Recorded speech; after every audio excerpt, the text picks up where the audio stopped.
Delarite, my MVVs, welcome. Hello, Delarite, my lovers.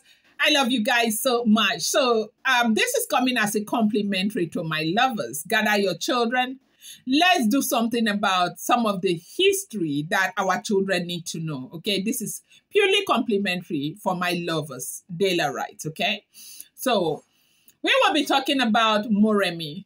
You know, a lot of us have heard about Moremi Ajasoro, Queen Moremi Ajasoro. People talk about Queen Moremi Ajasoro, but I am sure that there are a lot of people who don't even have clear fact of who Queen Moremi Ajasoro is and what, you know, she did that made her such a legend in the Yoruba history. Today, we will be talking about the external battle between Moremi and the Ugbo raiders, the legend of Queen Moremi Ajasoro. So let's go into this history today. Now, the history of Queen Moremi Ajasoro is one of the most legendary and revered tales in Yoruba history. It is a story of courage, sacrifice, betrayal, and ultimate redemption. Moremi's bravery and intelligence saved the ancient city of Ile-Ife from repeated attacks by the mysterious Ugbo raiders, but at a devastating personal cost, okay?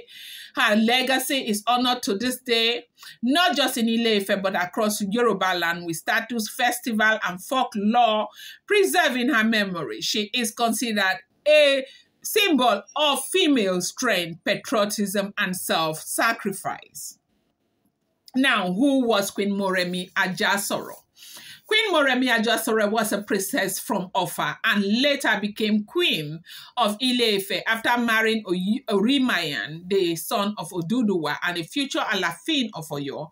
She was renowned for her beauty, wisdom, and intelligence, which made her one of the most admired women of her time. She lived during a turbulent period when Ile-Ife was under constant attack from the Ugbo people, a powerful neighboring tribe. These Ugbo raiders were believed to be spirit-like beings because of their strange appearance and their ability to overpower Ife warriors with ease. The Ugbo raiders, a powerful, mysterious, and powerful enemy. Now, the Ugbo warriors constantly invaded Ile-Ife, okay? You know, bringing villages and taking captive as slaves. What made them terrifying was that they were believed to have supernatural powers. They fought wearing raffia costumes that covered their entire bodies, making them look like ghostly figures or gods. The people of Ife, thinking these invaders were spiritual beings, feared and refused to fight back. Instead, they surrendered whenever the Ugbo warriors came. The Oni of Ife and his council were desperate for a solution, but no one could figure out how to defeat these mysterious raiders. Queen Moremi could not stand to see her people suffer the way they were doing. With her intelligence and bravery, she devised a daring plan to infiltrate the Ugbo camp, uncover their secret and find a way to defeat them. To do this, Queen Moremi did something unthinkable. She allowed herself to be captured by the Ugbo warriors during one of their raids. She pretended to be a helpless slave, hiding her true identity as a queen of Ile-Ife. Once inside the Ugbo kingdom, Moremi, used her beauty and intelligence to gain the favor of the Ugbo king. Over time, she became a trusted member of his household and learned the secret of the warriors. She discovered Ugbo warriors were not spirit but ordinary men. Their raffia disguise only made them look supernatural. And she discovered that fire was their greatest weakness. Since their raffia outfits were highly flammable, they could be easily defeated with fire. Once she had gathered their vital information, she escaped from the Ugbo kingdom and returned to Ile-Ife to reveal their secret.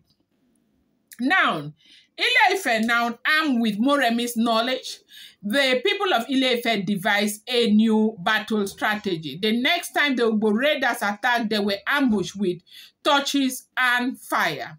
As the flame engulfed their raffia outfit, the Ugbo, warriors were powerless and easily defeated.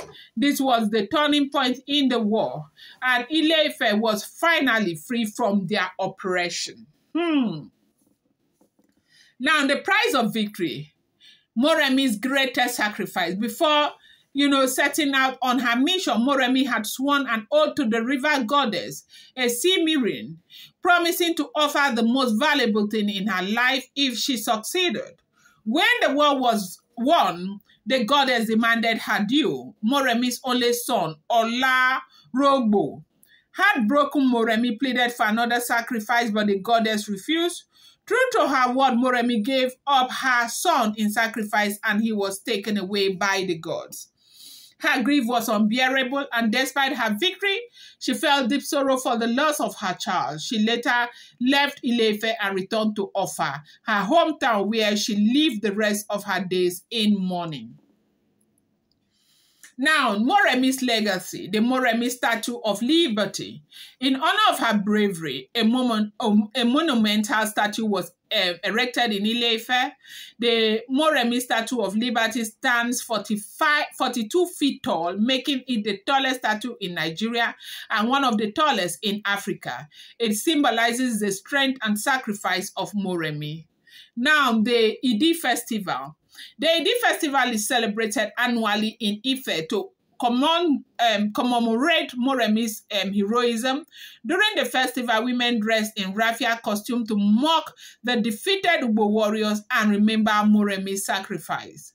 Moremi's influence on Yoruba women. Moremi is regarded as a symbol of female empowerment, patriotism, and leadership. Her story is often cited as an example of how women can shape history through intelligence and bravery. Was Moremi a real historical figure? While Moremi's story has elements of mythology, many historians believe she was a real queen who played a crucial role in Ife's defense. Her marriage to Urumaye, a known historical figure, adds credibility to her existence. Additionally, the existence of the Igbi Festival, sacred site, and oral tradition passed down from generations suggests that Moremi was indeed a real person, though some details of her story may have been, methodized over time. Now, finally, the legend of Moremi Ajasoro is more than just a tale. It is a powerful reminder of the strength, intelligence, and sacrifice of women in history. She risks everything, including her own happiness, to save her people, making her one of the most revered heroines in the Yoruba culture. Now, what do you think about the Moremi story? Do you think that we should, do some of this for the sake of our children? I want to see this in our comment section. I appreciate you guys so much. I love you, Dela, right? Thank you so much.